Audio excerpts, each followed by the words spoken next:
Okay, so I'm not actually from Forks, but I did grow up somewhere very similar, and I am a werewolf. Wait a minute. No, not that part. Forget about that. Just look at the beautiful snow-capped peaks as I drive east on the Mount Baker Highway.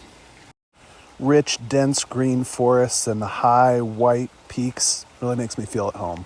When you drive from my house to the mountain to go skiing, you actually pass through a temperate rainforest. That's what you're seeing here, all this green, moss-bedecked trees. This is a rainforest. It's cold but beautiful and incredibly full of life. Every square inch is just carpeted with different plants. And it's a great place to take pictures. These came right off my phone. The abundant water means there's huge trees like this beast, but we'll come back to that later. First, it's time to ski. Even the parking lot of the White Salmon Lodge has stunning views. I've been working hard, so I'm taking a snow day today. White Salmon Lodge, Mount Baker. Check this out. That's the mighty Shuckson. Are you kidding me? You can see up there, that's a glacier hanging up high, that blue ice. Beautiful. Just massive. All around, it's beautiful peaks up here. That's Canada up there. Get a load of these frosty trees. Just epic beauty. Wow, it's an absolutely beautiful day, as you can see. Incredible visibility. That's the most beautiful mountain in my mind.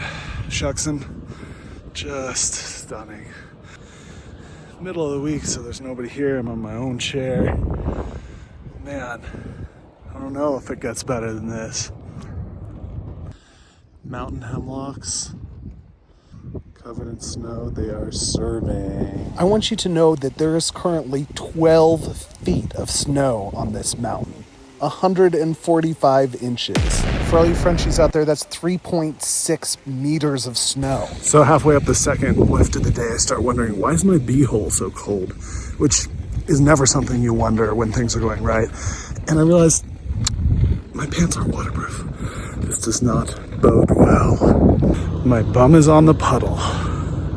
Here's a little story time for you. When I was in high school, I was up here snowboarding. And my mom was working at the ski resort at the time. So I was just up on my own. And I broke my arm at the top of the mountain. When I fell, I kind of knew what had happened. I felt it. I was like, it was painful, obviously. But then I was a little bit worried. I was like, oh, what am I going to do? I got to get back to the car. And I knew how expensive, it is if you call for help and you get the sled and get taken down and everything like that. So I'm like, well, I'll just get down carefully, because if I fall again, I'm going to get a compound fracture.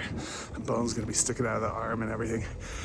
So I, hold my arm in pain going down. I get down to the bottom of the run, and then I have to take another lift up and ski down, and another lift up and ski down, and another lift up and ski down, because I was all the way on one side of the resort and we were parked on the other side. So it was just the carefulest runs I'd ever done, holding my arm, hoping I don't fall and just completely fuck myself up. Because it was the middle of the swim season too.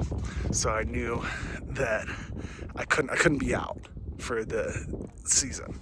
Because I was the fastest person on the team. And so I got back to the car, and then I was just sitting there. It was probably like 1:30 p.m. And at that time, the mountain didn't close until 4. And of course, back then, we weren't carrying around phones like now. So I couldn't call. I just had to wait for my mom to get done with work. And I was just rocking back and forth, singing songs in my head, trying to do anything, not to think about it. But that was probably my worst day on the mountain, I have to say. We went down, got the x-ray and everything, but in the end, I asked him, well, is there any way I can do like a soft splint or a soft cast or whatever, because I gotta get back swimming as soon as possible. And they're like, I guess, but don't fall down.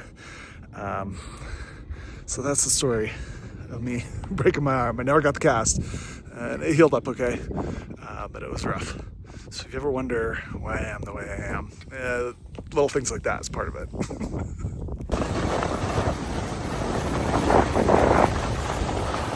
Woohoo, look at this guy just ripping it up in the backcountry. Fresh lines in the deep pow. Good news, I am thrilled to report that the icy beehole situation has magically resolved itself. Guess it warmed up, dried out, everything's cool. So, still out here rocking on the slopes. Had to hike a little bit to get here, but now we're gonna have a beautiful ride, hopefully some untracked lines down the danger zone. Gotta get the mountain in focus for you there though. Wow, the Comacultion, Mount Baker.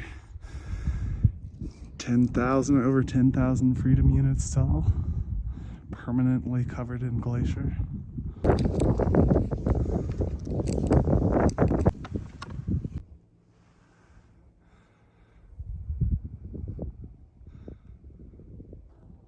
Rescue may not be possible. We going down. That's steep as shit. Whew, wish me luck.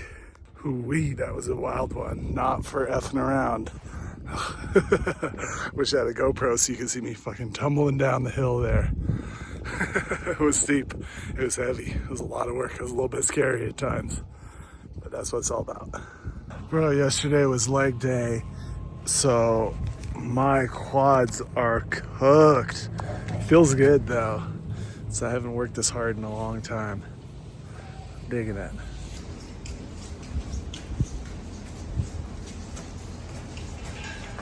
Awesome day on the slopes. Time to pack it in, head back down to the low country. On the road again. One time I was driving right here with Nico and we came around the bend and there was a mama bear with her two little cubs scrambling across the road. It was the coolest thing. So cute. I always look when I'm here. Another thing I'm always keeping an eye out for is the big old trees. Like this one. It's a big red cedar. There's even larger ones down below.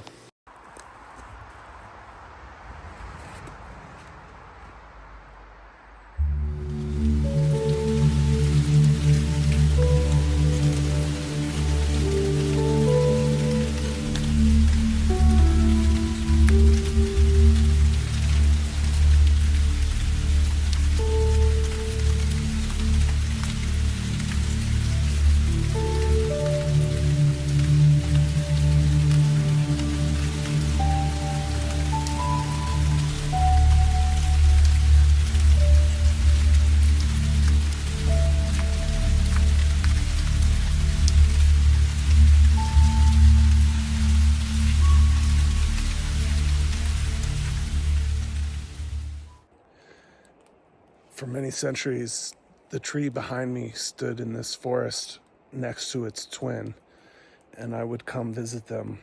Who said I've been alive forever? What? When I was younger.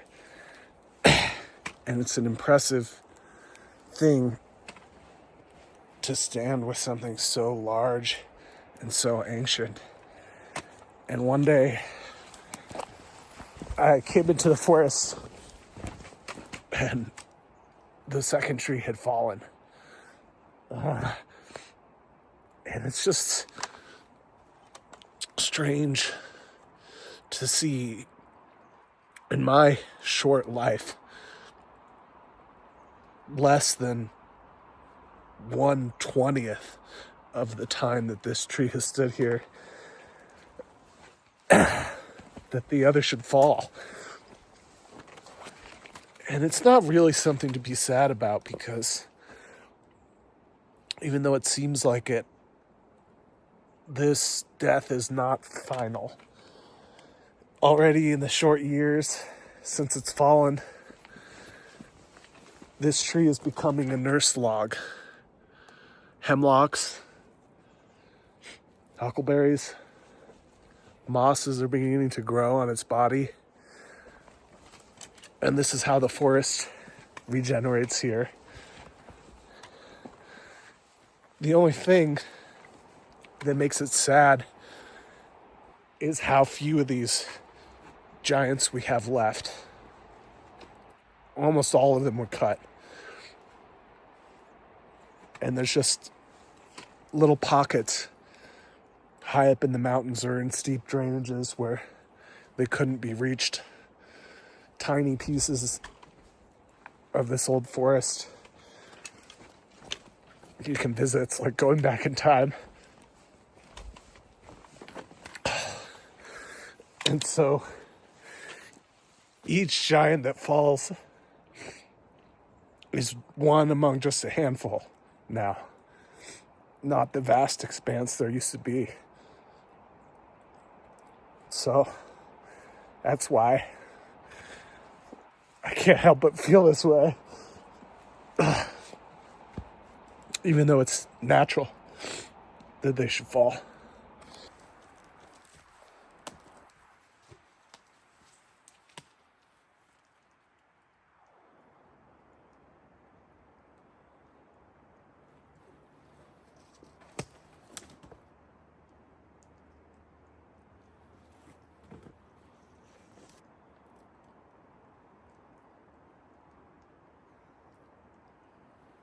Take a look and you can see all the different kinds of moss, little huckleberries, tiny dogwoods growing on top of the log as it turns back into nutrients.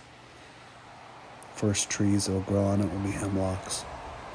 After that somber little detour, I hopped back in the truck and driving on down the road, I stopped for a little bit at the rainforest where you can see these maple trees just absolutely dripping in moss, completely covered from the ground to the highest branch. Beautiful ferns growing along the branches as well. Where I am now is a cold rainforest. You might be familiar with tropical rainforests, but there's cold ones too. Everything covered in thick moss.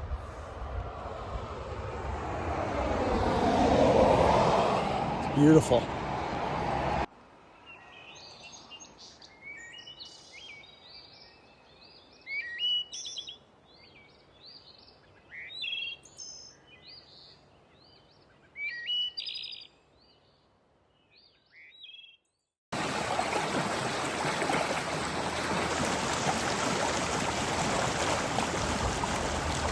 This is the Nooksack River.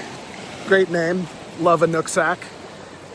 We used to float this river when I was younger, but now they don't let you do it no more because they're worried about all the floaters bothering the salmon. You get in inner tubes and go down in the river in the summer when it's warm and have a good old time. You can still fish here certain times of year. This is a really good place to see bald eagles usually, but there's none today. I was hoping to show you a few, but no luck. Instead, you can just see the beautiful river. Good old Nooksack. Stopped at the gas station to fill up on the reservation because it's always cheaper on the reservation. Just pro tip for you. I think because they don't have to do taxes or something. Used to be a casino over there. Tore it down for some reason. I don't know if there was a fire or what, but the casino is gone. Nearby this kind of nondescript little valley, in 1896, the tallest tree ever measured on the earth was cut down. It was called the Nooksack Giant, and it was about 460 feet tall. Just to give you reference, Hyperion, which is generally accepted to be the tallest living tree in the world today, is only about 380 feet tall. So this was quite a bit taller. It was a Douglas fir, and if you cut it into little 1-inch sections, there was enough wood in this tree to go from here, where I am today, all the way to China. And it wasn't alone. This whole valley was filled with giant trees, all of which are gone. All the slopes of the valley now are in a 55-year rotational harvest. So as long as we do that, we will never see such trees again. It's a sobering thought, but you should know what we're missing. Anyhow, thanks for coming along on what ended up being a little bit of a downer of a journey, but I promise we'll bring it back up for tomorrow. Thanks again for your support. Like and subscribe if you want to hear more from my crazy life.